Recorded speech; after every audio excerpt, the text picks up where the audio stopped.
Up next on The Bottom Line, an event designed to bring trust to the community one cup at a time. We are very friendly, and I tell you what, if you ever need us, we will be there for you.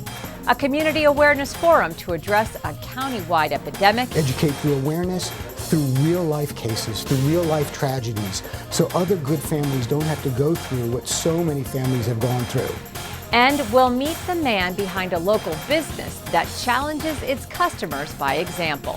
We also create a shopping experience that is very stress-free.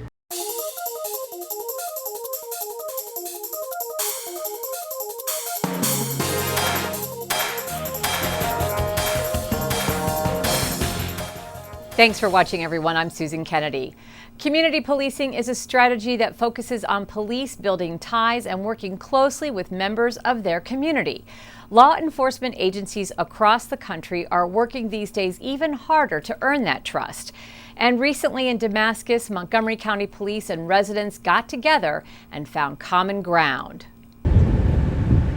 Most people encounter police officers in less than pleasant circumstances, like a moment of crisis or a traffic stop. But at the Music Cafe in Damascus recently, conversation was brewing between county police officers and residents over a common bond, a cup of coffee. The Coffee with a Cop allows us to be accessible to the community so that we can talk about just different things that are on the community's mind. It gives them an opportunity to have direct access with the commander, executive staff, the officer that works their community directly, and just ask questions, just vent, just talk about different things that are concerning to them. And it allows us an opportunity to be able to provide detailed information about different things that we're doing that the community may not know. Coffee with a Cop isn't formal, just a chance for police and the residents they serve to feel comfortable with one another. It's just really awesome to talk to police officers about things like our family and really see them in a different light. Yes, they're in uniform, but they're just people just like us. And I just had a really great conversation with Marcus talking about our families. I have twins, he has 2 sets of twins. And so now we have a common thread, something that really brings us together, and we're able to bond over that and take away the barriers of community member or police officer, and it just is a really beautiful thing. Katie Taylor's 4-year-old twins have expressed fear of police. She brought them to the Music Cafe because she wanted them to meet the officers up close in a neutral environment. Hi, what's your name? Abby. I love your hair. I got a haircut. You got a haircut? Yeah. I do want them to know that at any point in time they can go to a police officer if I'm not there, my husband's not there, and they need help. We are very friendly, and I tell you what, if you ever need us, we will be there for you. You should never, ever, ever, ever be afraid of us. Having an open dialogue in a time in which we're seeing relationships that are constrained between some of our community members and police, it's great to see them out here in the community, really networking with folks, talking about issues that are important to all of us. Coffee with a Cop is new to Montgomery County, but nationwide there are more than 650 law enforcement agencies across the U.S. that participate in the event. County police hope that one cup at a time, they can build trust and mutual goals for the community. The Up County is growing tremendously. I hear a little bit about the opening of the outlets, some issues with traffic, also issues with crime. And so other times there are people that just want to talk about the changes that have gone on in the community. They've lived here for 40 years and things are changing, and so rapidly. And so it's a lot for people to digest. And they just want to have an opportunity to express their concerns. According to recent Montgomery County statistics, 17% of 12th graders say they have misused prescription opiates, while 7.4% of students over 17 say they've used heroin. Experts agree drug and alcohol dependence often starts in high school and even as early as middle school. But a program sponsored by the County State's Attorney's Office is working to heighten awareness of this deadly epidemic across this county.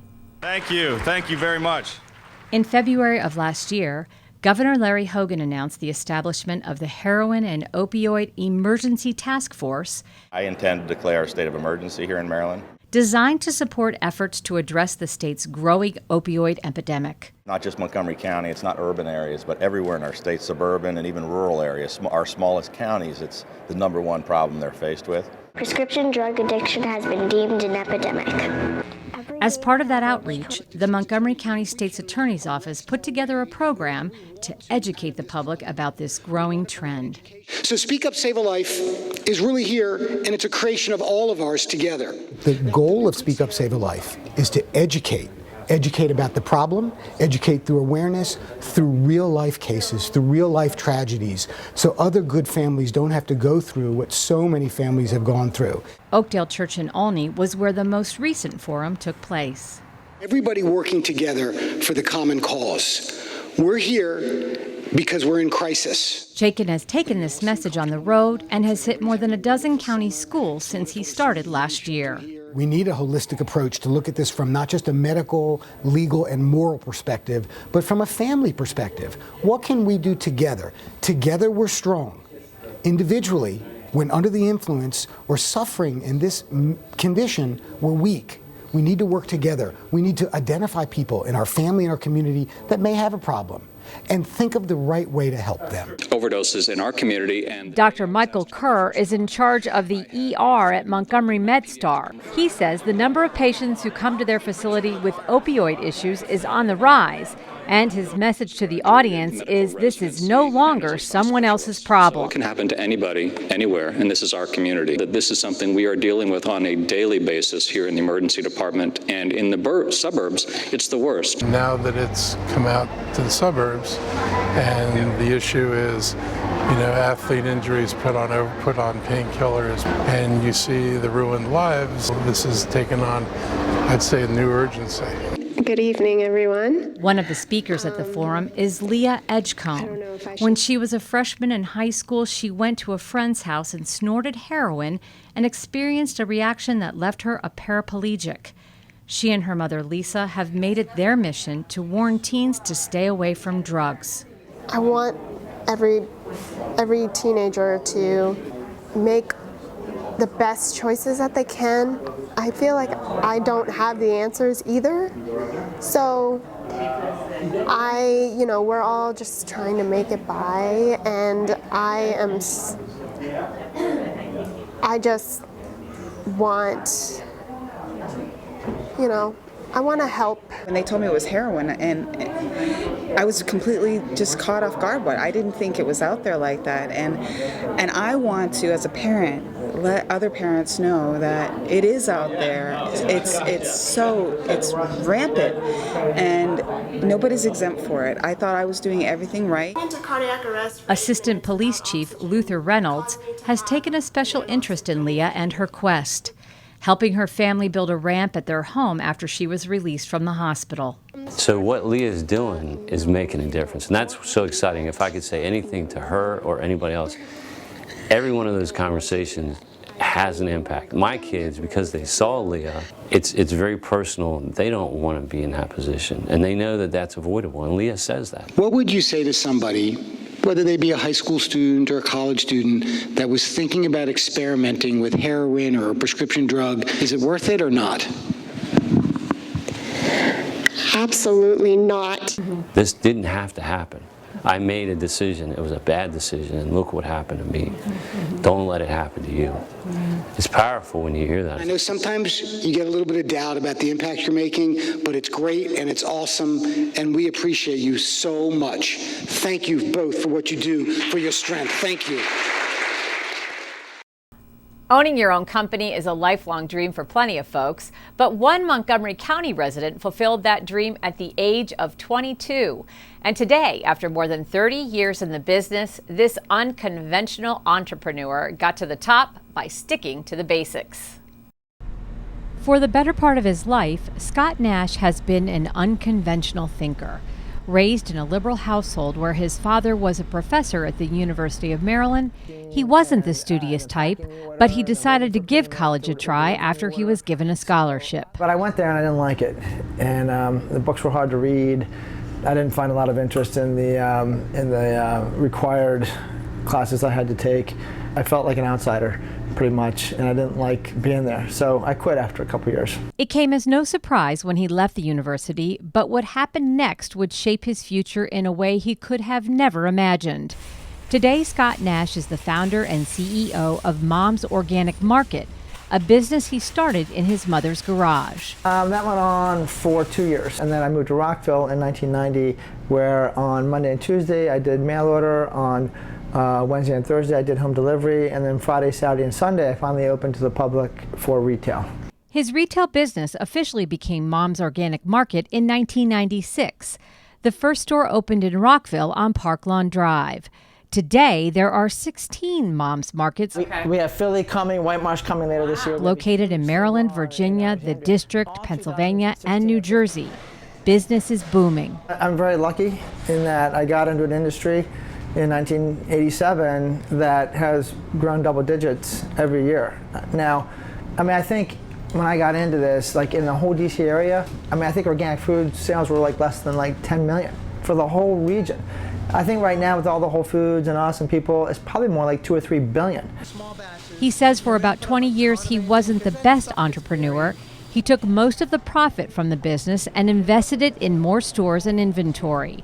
But in 2008, when the economy was in trouble, he was forced to change. We didn't have a drop in revenue, but we owed the bank like $1 million, and the banks were panicking at the time.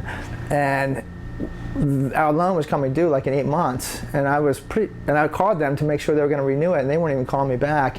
So we kind of rallied and circled the wagons and said, we have to pay off this loan like in 8-9 months. Let's get this business. Let's look at every item line, and we did, and we became efficient then. We got good metrics. We stopped wasting a lot of money. And what sets Mom's apart from those other boutique grocery stores? We only sell 100% the highest quality, 100% organic produce, so there's no conventional chemical produce in our produce department. Our service is remarkable. We have an incredible selection of products, both with the ingredients, the ingredient standards, and just the unique and high quality, hard to find products. We also create a shopping experience that is very stress-free. These guys are from Montgomery County, Jehovah Jireh. Mom's gets a lot of its products and produce from local vendors depending on the season. Having a person who's working together with another Montgomery County business is something that we've always encouraged. It's better for all of us in the long run, because what it does is it continues to help sustain jobs and our local economy. And it also is making sure that we're highlighting about the importance of locally grown vegetables and fruit and people eating healthier. And Nash and his team are big on clean energy. Mom stopped using plastic bags back in 2005 and hasn't sold anything in a plastic bottle since 2010. The stores are built with sustainable materials and offer recycling for batteries, cell phones, and eyeglasses. If you have anything that has to get recycled, batteries, electronics, jeans, everything, yeah. And it's very cool. So I really like that. I just wanted to put that in there for you. That's awesome. There are electric charging stations at every store, and employees are given a $5,000 check if they purchase an electric car. These things speak to our culture, and so we target our benefits towards our culture. But again, really, people are the most important asset that any company has. The company is progressive in how it takes care of what Nash says is its most important asset, its employees. Mom's pays a minimum wage of $12 an hour. To me, this is not charity. This is an investment. It's a smart investment. We get people who are more dedicated to us. We don't have this big high turnover rate, which costs training, and the customer will suffer. When somebody with experience leaves and has to wait for the new person to get up to speed. And then we offer a lot of benefits, that like 30% discount on all of our groceries, a free lunch at our Naked Lunch counter. And though he's a Prince George's County native, he loves living and running a business in Montgomery County. My company and my family are now headquartered here in Montgomery County. It is a wonderful place to live and do business. Montgomery County is amazing. The demographics, the type of people here, the businesses that are here, the services that are here. And I don't know what our tax rates are here, but I actually believe like you kind of get what you pay for. And so I'm happy to live in this county pay my taxes and live in a wonderful community and actually operate my business in a very business-friendly county. Well, that wraps up this edition of The Bottom Line. For County Cable Montgomery, I'm Susan Kennedy. Have a great day.